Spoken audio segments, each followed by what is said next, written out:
Welcome to the Business Influencer Show. My name is Chris Salem, your host. Hope everyone is having a great week.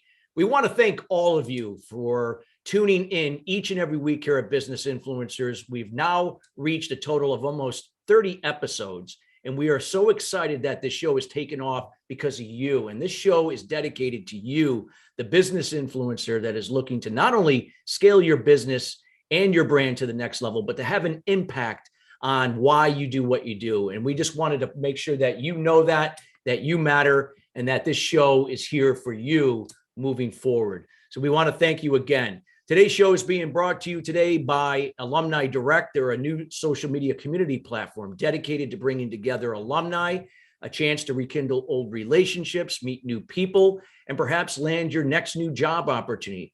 It takes all the noise out of social media. This is a way you can come in with no notifications. You come in at your own time and get to share any type of content other than things like religion and politics and so on, that you can network and connect at a deeper level with people you went to school with or people that went to your alma mater. Feel free to check them out at alumnidirect.com. Well, we have a great show for you today. We're going to be talking about Peace is the Power to Live By, WAE. And you're going to find out what WAE is. And you're going to know about that not only during, but even after the show ends. This is a man that lives by this word, and he's impacted so many people when he talks about WAE, and you'll find out about that. Our guest today is Sid McNairy, and Sid is the architect of the art of peaceful living and a spiritualist in every sense of the word. Sid has transformed himself to help others find the relationships to connect to your highest and best self. Sid is here to help people find discipline in their walk with meditation, yoga, and self-discovery, to know how to access peace and joy in every way.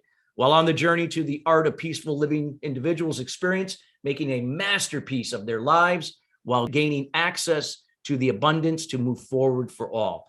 Sid is also a teacher of teachers, coach to coaches, and he walks the walk of peace. His work is widely known internationally, and he has touched many lives on every continent. He's an international best-selling author of 6 books, and now there's another one coming out that we'll learn about today. And him and his wife, Liz, are co-writing the next book, which we'll learn today, The Search for the Perfect Wave. And you're going to find out more later how you can get a hold of Sid when the show concludes. And without further ado, we welcome Sid McNairy to the show. Sid, how are you doing today?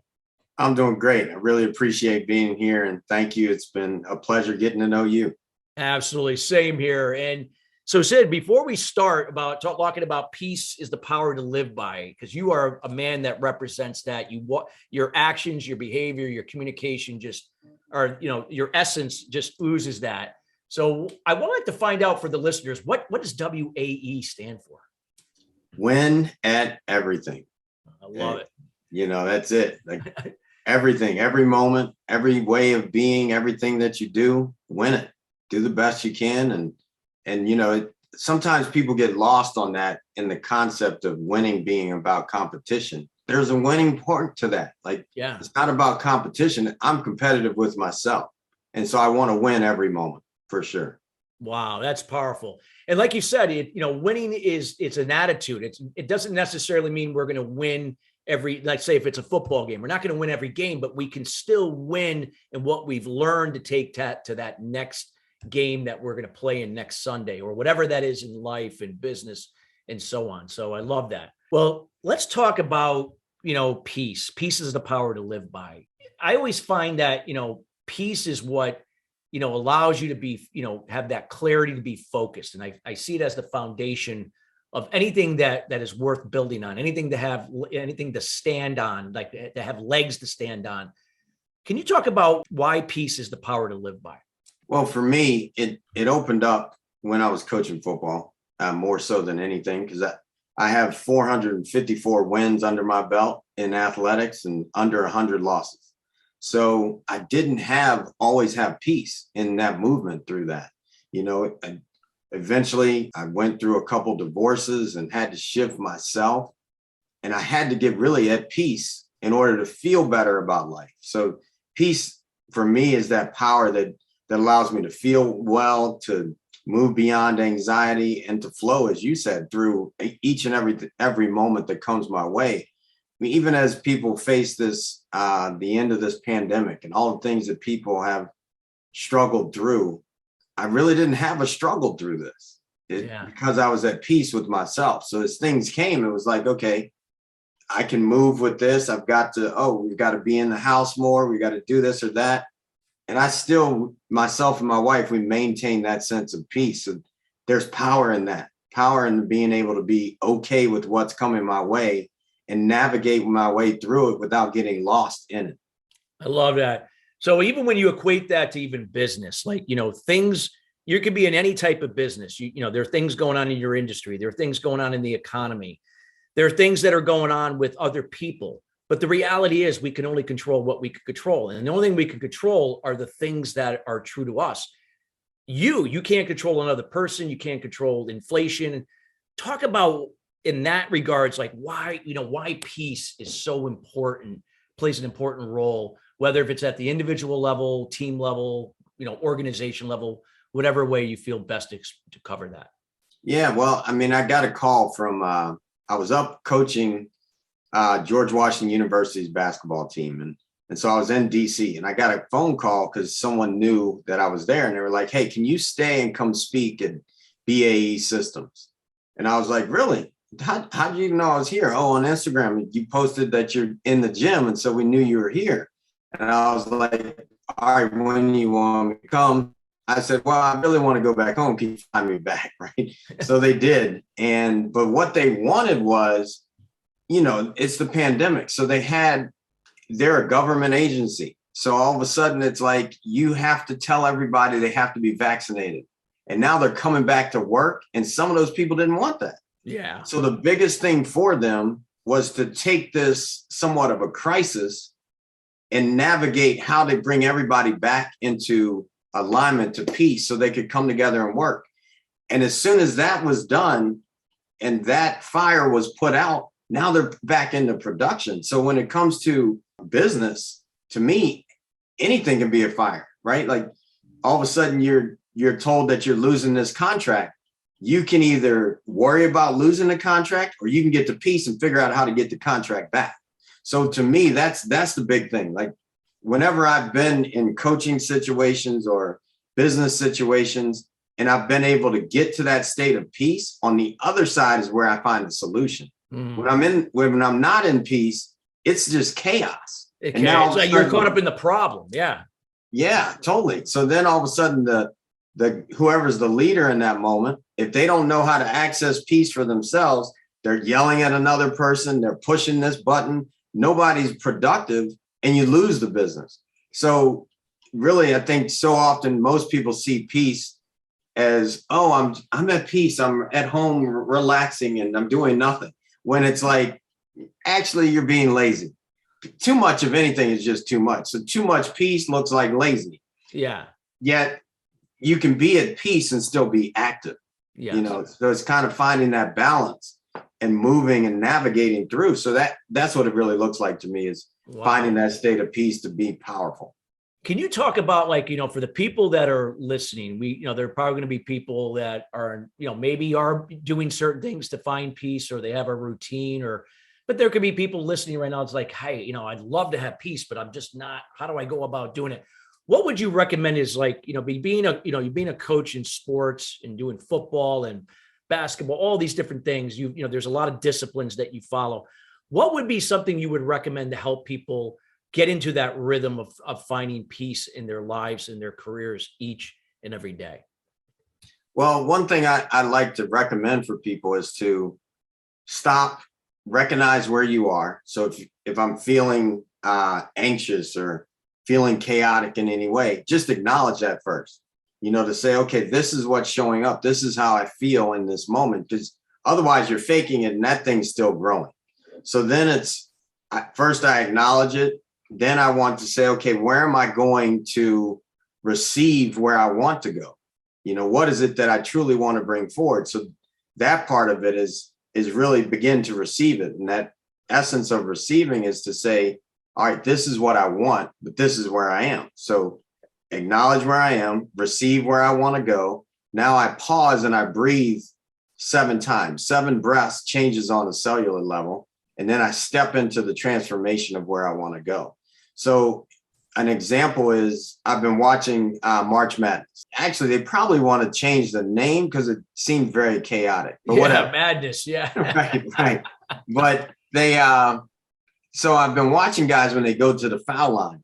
And if you watch Duke, because they're still playing, when their players get to the foul line, you will see them they'll close their eyes and take deep breaths and then go shoot their free throws. Now, if I'm a basketball coach and I listen to this right now, they may want to try that on because Duke's guys are making free throws all the time. Their percentage up, and that's good. Comes to good coaching with Coach K, right? You know, he's been around.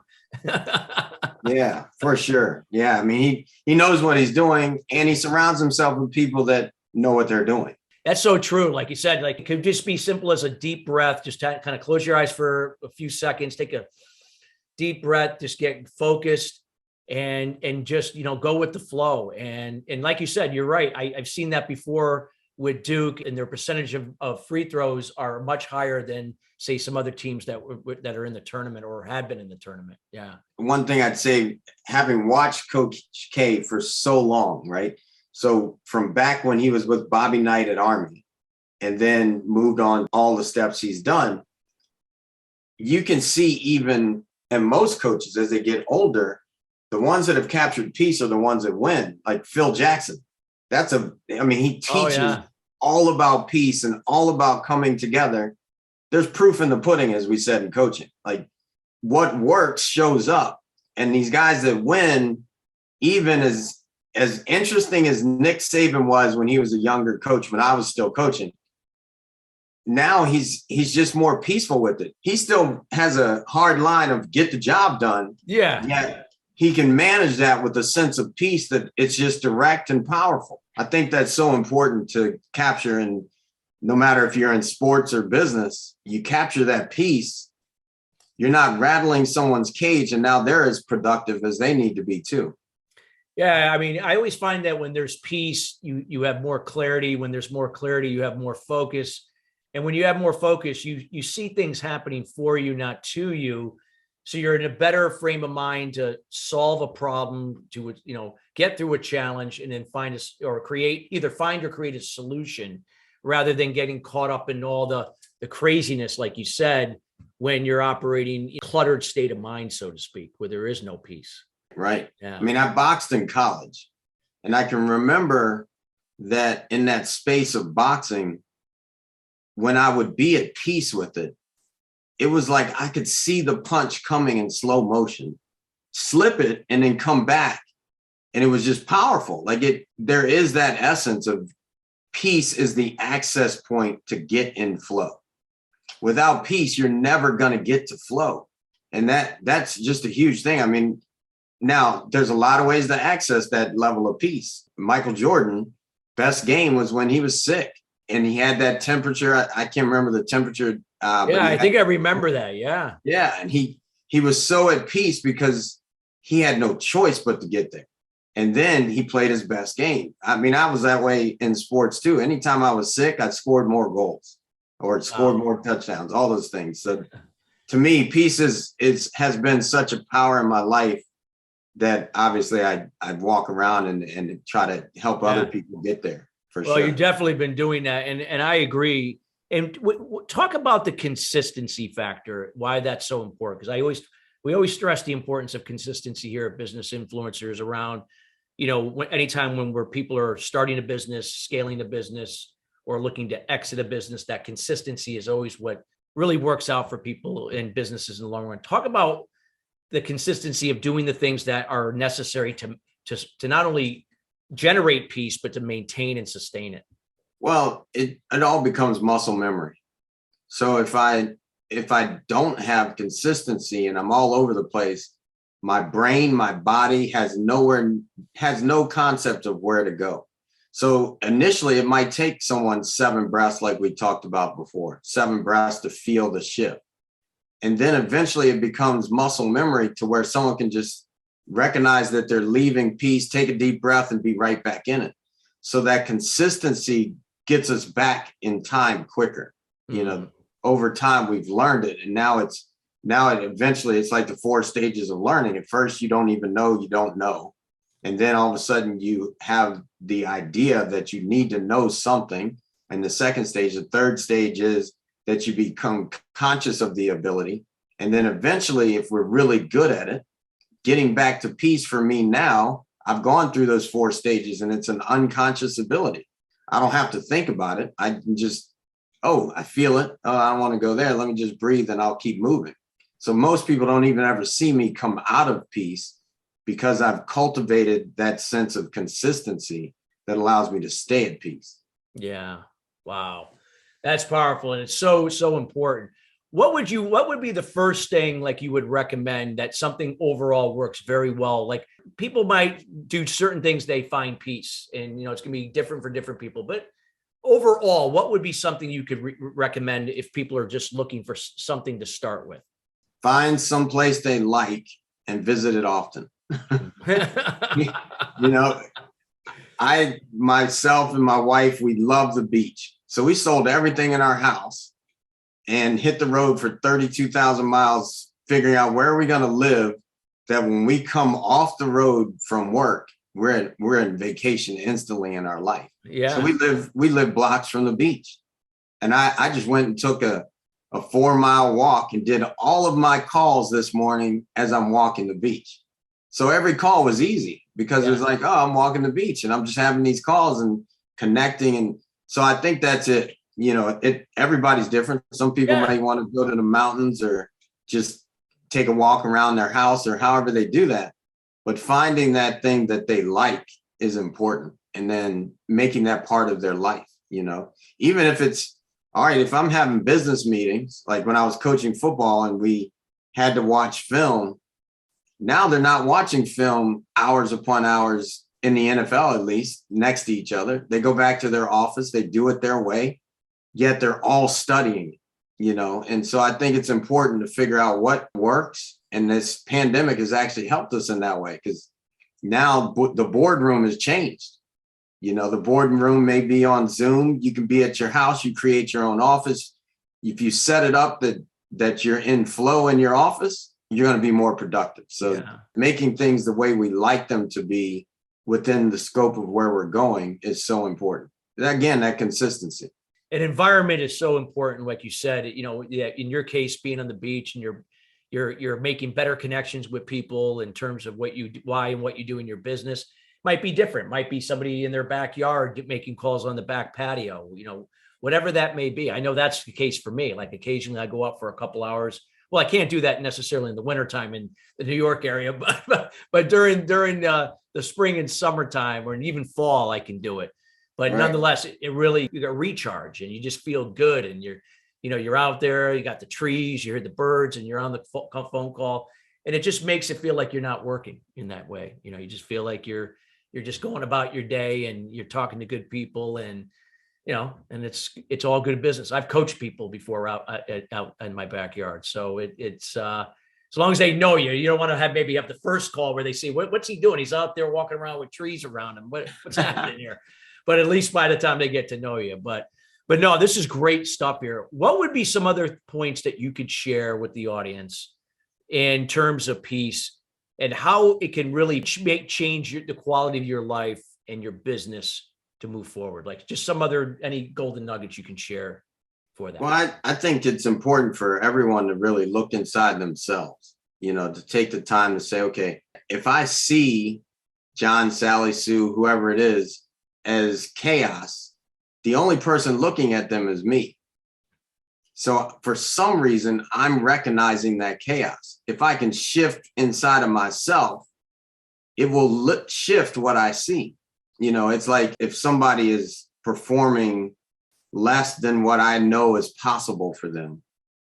All right, how can I see it to help them out of that space? I think that's important as a leader, is to say, okay, how is this reflection happening in me so that I can shift it outside? It's like when I was teaching yoga, when I was younger teaching yoga, I would walk in and people would be distracted in the room.